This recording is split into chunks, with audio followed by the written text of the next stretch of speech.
Carbon and its compound. सुना ये chapter बहुत ही हार्ड है, क्या ये सच है? तो चलो इस चैप्टर को पढ़ते हैं and I will try that तुम्हें ये चैप्टर इजीली समझ आ जाए बिना किसी प्रॉब्लम के। एंड हाँ, अगर समझ आ जाए तो एक लाइक कर देना एंड एक कमेंट कर देना। सो स्टार्ट करते हैं इस चैप्टर को बिना किसी डिले के। देखो, कार्बन एक ऐसा एलिमेंट है जो किसी भी एलिमेंट के साथ बॉन्ड बना सकता है एंड इनफैक्ट जो भी चीज़ तुम देख रहे हो उन सब में कार्बन प्रेजेंट है।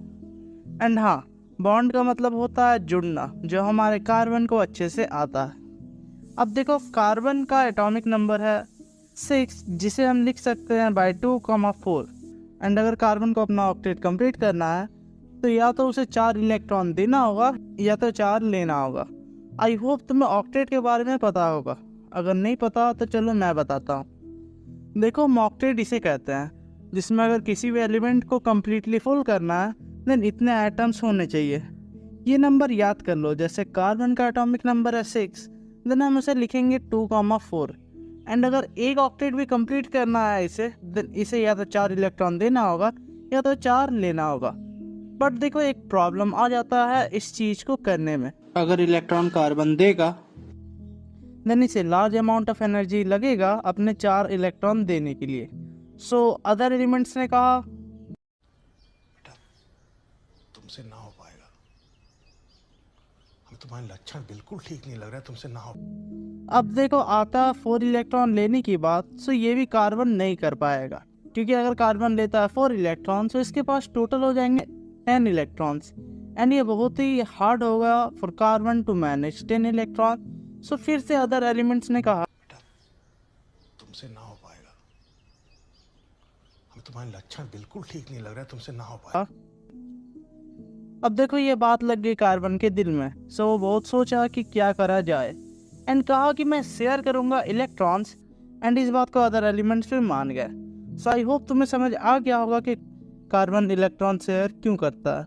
एंड शेयरिंग ऑफ इलेक्ट्रॉन ही बनाता है कोवैलेंट बॉन्ड, जैसे CH4।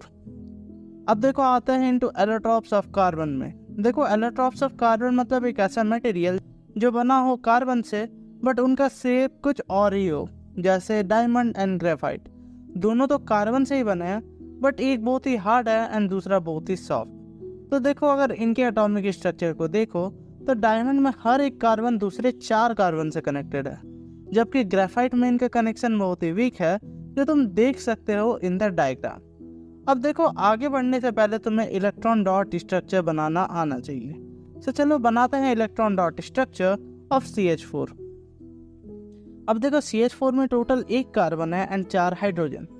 एंड कार्बन का एटॉमिक नंबर होता है 6, सो ये शेयर करेगा 4 इलेक्ट्रॉन्स। एंड हाइड्रोजन का एटॉमिक नंबर होता है 1, सो इसे भी शेयर करना पड़ेगा 1 इलेक्ट्रॉन, क्योंकि कार्बन बनाता है कोवैलेंट बॉन्ड जो कि बनता है बाय शेयरिंग ऑफ इलेक्ट्रॉन। सो इसका इलेक्ट्रॉनिक कॉन्फ़िगरेशन कुछ ऐसा बनेगा जिसमें C के तरफ से 1 इलेक्ट्रॉन शेयर होगा पर हाइड्रोजन एंड हाइड्रोजन के तरफ से भी 1 इलेक्ट्रॉन शेयर होगा। सो ये कुछ ऐसा बनेगा। अब आते हैं into versatile nature of carbon. देखो, जैसा कि मैंने बोला था कि कार्बन एक ऐसा एलिमेंट है जो किसी के साथ भी बॉन्ड बना सकता है एंड ये दूसरे कार्बन के साथ भी बॉन्ड बना सकता है।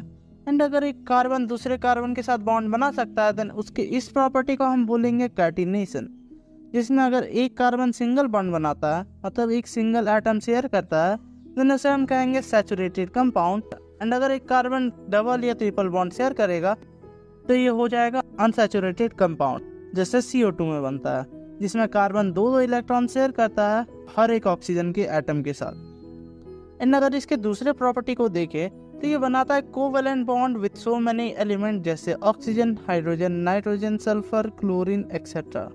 एंड एक कार्बन का बॉन्ड ज़्यादा स्टेबल होता है and strong when compared with other bonds, जैसे कि सिलिकॉन जो बनाता है 7 से 8 बॉन्ड एंड ये होता है बहुत ही रिएक्टिव। अब देखो, तुम्हें यह चार्ट याद करना होगा एंड इसका एक सिंपल ट्रिक है। अगर एक कार्बन रहेगा देन उसे हम कहेंगे मेथ, 2 रहेगा तो एथ, 3 रहेगा तो प्रॉप, 4 रहेगा तो ब्यूट, 5 रहेगा तो पेंट, 6 रहेगा तो हेक्स। अब देखो, यहीं तक याद करो। अब देखो, एक और चीज़ इसमें तुम्हें याद रखना है कि अगर 2 कार्बन के बीच सिंगल बॉन्ड होगा देन उन केस में हम इन सभी वर्ड के आगे लिखेंगे एन।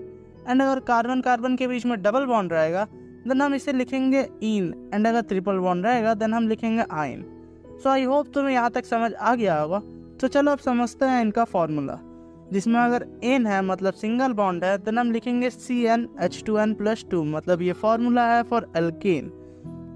अगर एल्केन का फॉर्मूला देखें तो ये होता है CnH2n, एंड फॉर एल्काइन ये होता है CnH2n-2। तो चलो इसका एक एग्जांपल भी देखते हैं। मान लो तुम्हें क्वेश्चन दिया है जिसमें बोल रहा तुम्हें फॉर्म करना है एक एल्केन जिसमें 3 कार्बन एटम है। सो हम यूज़ करेंगे एल्केन के फॉर्मूले का जो है CnH2n+2। तो हमें दिया है C जो है 3, सो C3H2 × 3+2 जो हो जाएगा C3H8, एंड इसे हम कह सकते हैं प्रोपेन, क्योंकि मैंने बोला था अगर कार्बन 3 है तो हम प्रोप लिखेंगे और एल्केन है तो एन लिखेंगे, तो ये दोनों को मिलाएंगे तो हो जाएगा प्रोपेन। एंड इसका डायग्राम कुछ ऐसा बनेगा जिसमें 3 कार्बन होंगे एंड 8 हाइड्रोजन। अब देखो ये चीज़ याद रखना, एल्केन हमेशा सैचुरेटेड कंपाउंड्स बनाते हैं and alkene and alkynes unsaturated compounds बनाते हैं। अब देखो अगर तुम नोटिस करो C4 के स्ट्रक्चरल फार्मूले पे तो ये कुछ ऐसा भी बन सकता है एंड कुछ ऐसा भी बन सकता है, एंड इसी चीज़ को हम कहते हैं आइसोटोप्स। एंड C4 का 2 आइसोटोप्स है जो तुम देख, will you be my friend, जो तुम्हारे बुक में भी है। सो चलो करते हैं इस वीडियो को शुरू। तो देखो हमने पढ़ा था कि कार्बन एक बहुत ही फ्रेंडली एटम है जो बॉन्ड बनाता है with carbon and hydrogen only. But देखो कार्बन और भी बहुत सारे एलिमेंट्स के साथ बॉन्ड बना सकता है, जैसे कि halogens, oxygen, nitrogen and sulphur. And ये हो सकता है जब तुम एक हाइड्रोजन को हटा के उसके बदले में इनमें से किसी एक को लगा दो। एंड अगर हम हाइड्रोजन को हटा के किसी और एलिमेंट को कार्बन के साथ जोड़ दें देन इस केस में उस एलिमेंट को हम कहेंगे हेट्रो एटम। एंड ये कुछ हेट्रो एटम जो तुम देख ही सकते हो, जैसे alcohol, aldehyde, ketone, carboxylic acid. And इस ग्रुप को हम कहते हैं फंक्शनल ग्रुप। अगर हम हाइड्रोजन को हटा के OH लगा दें तो ये हो जाएगा इथेनॉल, जिसमें OL रिप्रेजेंट करता है alcoholic group of atom. And अगर इसमें OH हटा के एक ऑक्सीजन का एटम एंड एक अल्कोहल का एटम लगा दे देन ये हो जाएगा इथेनोइक एसिड। एंड ये याद रखना कि कार्बन बस 4 एटम शेयर कर सकता है, इसलिए इस केस में और एक हाइड्रोजन नहीं लग सकता। एंड अगर तुम्हें देखना है कि कार्बन कितना एटम शेयर कर रहा है, आई मीन तुम्हें देखना है कि तुमने डायग्राम सही बनाया है या नहीं, देन तुम्हें कार्बन के पर्सपेक्टिव से देखना होगा। तो आई होप तुम्हें यहाँ तक समझ आ गया होगा।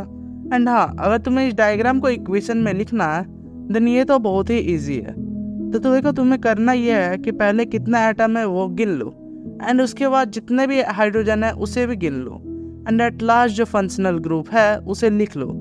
या फिर ऐसे भी लिख सकते हो जिसमें C के पास है 3 एटम, सो ये होगा CH3, उसके बाद है एक कार्बन, एक ऑक्सीजन एंड एक अल्कोहल, जिसे हम लिख सकते हैं COOH। सो आई होप तुम्हें यहाँ तक समझ आ गया होगा। तो चलो अब आता है इनटू होमोलोगस सीरीज। तो देखो एक continuous series of a compound is known as homologous series, जैसे CH3OH, C2H5OH, C3H7OH and C4H9OH। अगर इसे और सिंपल वे में देखो तो ये होगा methanol, ethanol, propanol and butanol. तो चलो अब आते हैं into the nomenclature of carbons में। तो देखो अगर तुम्हें एक कार्बन कंपाउंड को नेम करने बोला है देन तुम इसे कर सकते हो by 3 simple step. Step 1, find करो कि वो कंपाउंड में कितने कार्बन है। अगर 4 है तो ये होगा ब्यूटेन। स्टेप 2, फाइंड करो उस कार्बन कंपाउंड में कौन सा फंक्शनल ग्रुप है। अगर कार्बोक्सिलिक एसिड है देन हम उसे कहेंगे ओइक एसिड।